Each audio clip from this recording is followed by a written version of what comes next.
What is going on, everyone? Leon checking in, and we're at it again with another episode. Now, today's content is an increased focus on foldables, which brings us to yet another and hopefully the final part in the Z Fold official repair process. And right away, I'm going to tell you that this was an inconvenience. Now, if you are listening to this on the podcast, I do have the Z Fold3 in front of us in its return box from Samsung, which I have yet to open, but we're going to tear into it right now. And hopefully this tears clearly. And of course it doesn't. So we're going to go to the other side. Maybe we have a little better luck here. Same situation. We're just going to keep on tearing here. So when we speak of inconvenience, we're talking about the fact that I sent this device in about 3 weeks ago, and I got it back just a few days before making this episode, which tells you that if you fall into a situation like this where you need to send in a foldable, it's highly recommended that you have a backup device.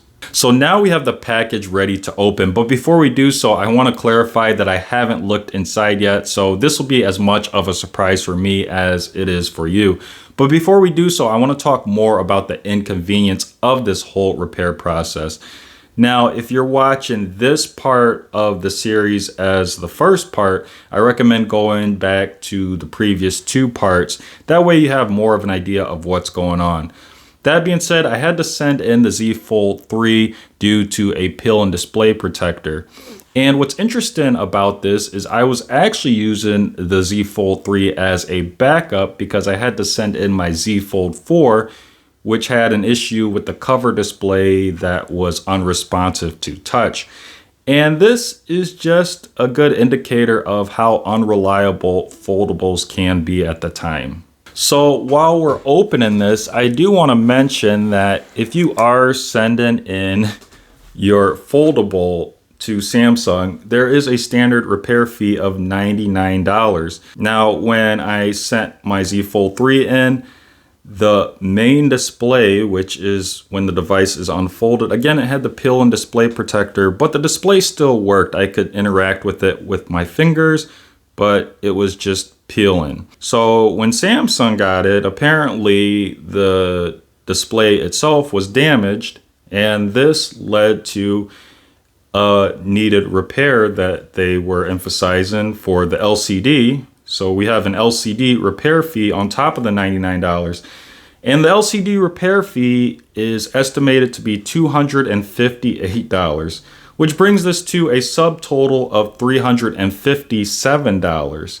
And then you include tax, and you're looking at $386.45. Now, I did dispute this because I told Samsung, well, when I sent this device in for repair, I just had the peel and display protector. The LCD still worked, and it sounds like they covered everything.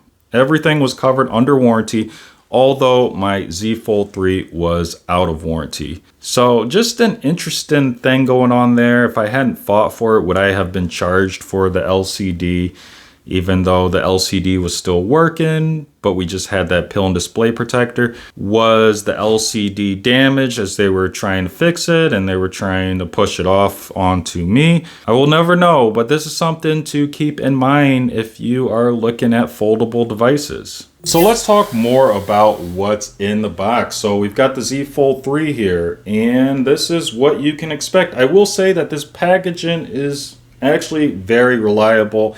It is recycled, and the way they have this all laid out, it holds your foldable securely. It does feel like it's going to be protected through shipping, so hopefully you shouldn't encounter any damage. Now, of course, when I was using the Z Fold3, the Z Fold4 was going in for repair and coming back. And I did open the package for that unit. The Z Fold4 is working fine. And I did have a general idea of what to expect when I get the Z Fold3 back in that regards. But I was wondering if I might get like a freebie here. With the Z Fold4, I did get the Z Fold4 back, but I got a case also, even though it was a what I like to call cheap case, which lacked hinge protection, which I totally don't recommend. Don't buy a case without hinge protection, people. But as you can see with the Z Fold 3 return, we don't get an extra freebie, a case, or anything like that. So it seems just the Z Fold 3. I would also be interested to know if there are any scratches on this from the repair process, or if this is a new device, or anything like that. That would be interesting if they sent me another brand new device, but it was a Z Fold 3, because I wonder about these repairs. They seem very delicate. Now, before we pull this out of this protective film, and if you are listening on the podcast, again, we have the Z Fold 3 in this protective film here. And the way that this whole package is created, it actually holds the Z Fold 3 in place. You can't push it out of place easily, so your device isn't going to flop around in the box when you send it in or when it's coming back. But going back to my emailed estimated repair cost, if we take a quick look, you'll see the category under product information that is product symptoms, and they have power, no upgrade after upgrade. I asked about this because it didn't really sound like it aligned with my original complaint with the peel and display protector, and then them saying that the LCD is broken. And they said this was just a generic thing that they write, which I thought was interesting too. Kind of odd. You would think that the product symptom would align more with what you actually said. I also want to say that the Z Fold 3 repair, it had a significantly longer delay than the Z Fold 4. I'm not sure why that is. But I will say that the people that I spoke to, they did seem really nice and caring, although this repair process was a bit more inconvenient than the Z Fold 4. So we are going to pull the Z Fold 3 out of the box. Just make sure we don't have anything else underneath. So yes, you can see there is nothing else here. If you're listening, there's nothing else in the package except the phone. Nothing else there at all. So we can get some of the package out of the way, and then we can pull the Z Fold 3 out of this plastic wrap. Now I'm going to just try to rip this off here because it'll be a little bit easier. And then we could just pull the Z Fold 3 out. And I can already tell that this is my Z Fold 3. I think when I had a case on it, there were these minor scrapes along the edge of the cover display. So I know that this isn't entirely new, and that's okay. It's fine because this was all covered by Samsung anyways. Really nice. But now is the moment of truth. We're going to turn this on, hopefully, and the cover display will work and the main display will work, and we don't have a peel and display protector anymore.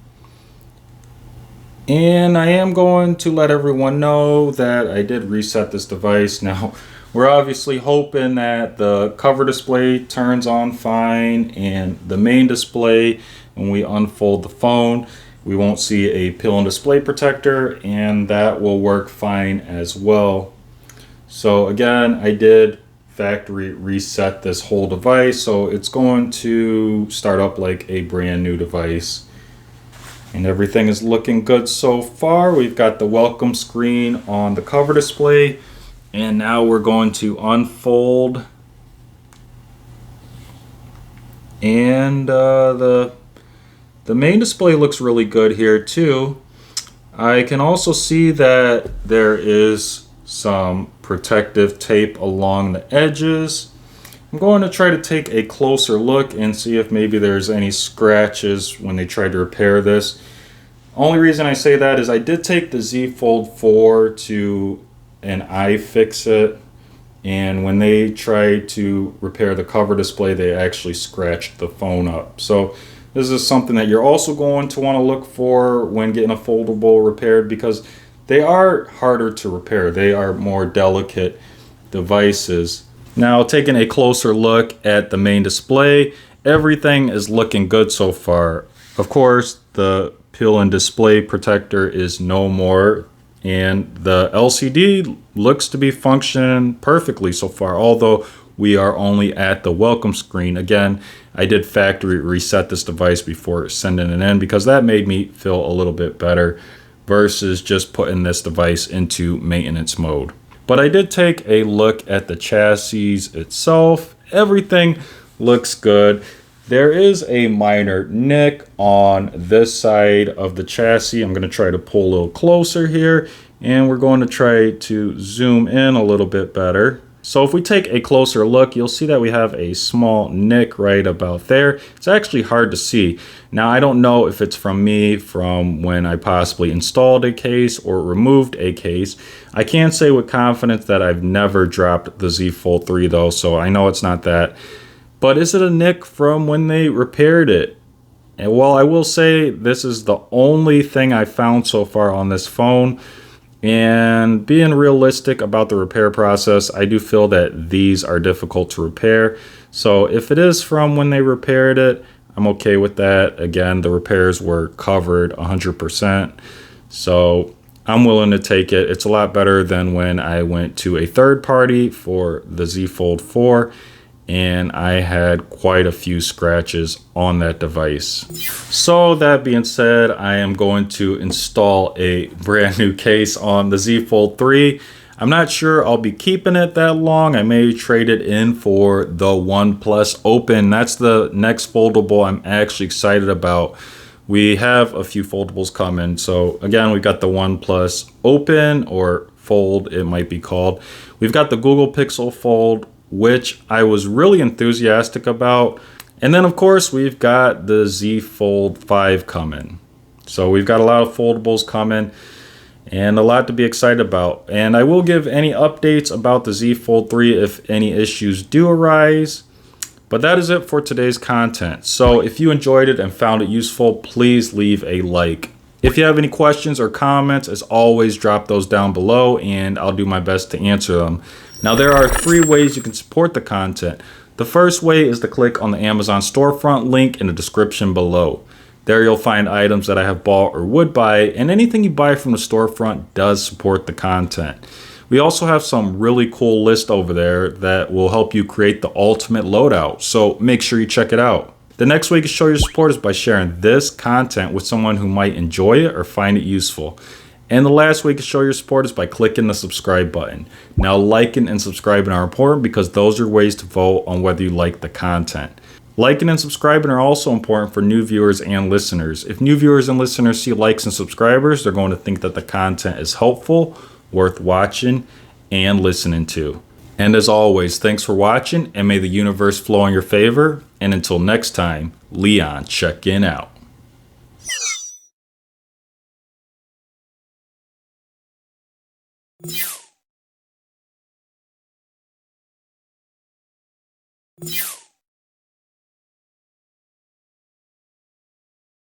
You